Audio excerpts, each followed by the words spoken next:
Silipin naman natin ang sitwasyon sa Pasig. Kaugnay pa rin sa Tigil Pasada, may unang balita live si Bam Alegre. Bam.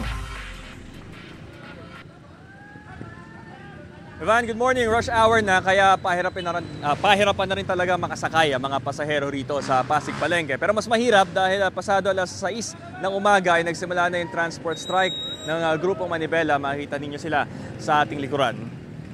Sa isang tahimik na sulok ng Caruncho Avenue ay pumwesto sila ang ilang mga tsuper.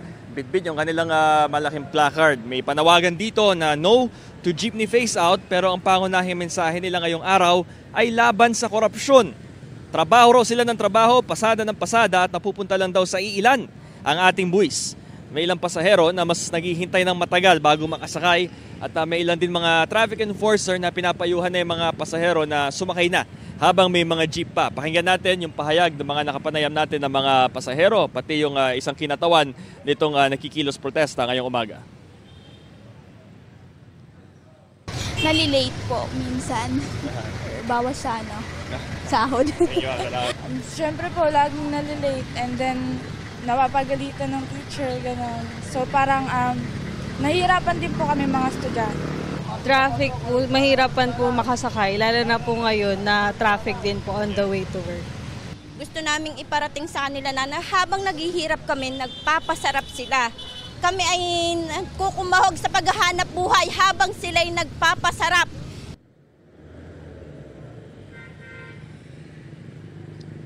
Ivan, pasado alas 7 ng umaga, ganito yung live na situation dito sa may Pasig Palengke, Caruncho Avenue.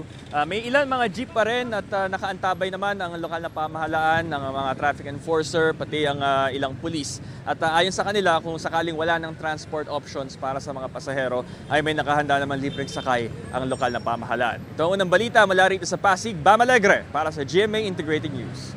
Kapuso, huwag magpapahuli sa latest news and updates. Mag-iuna ka sa balita at mag-subscribe sa YouTube channel ng GMA Integrated News.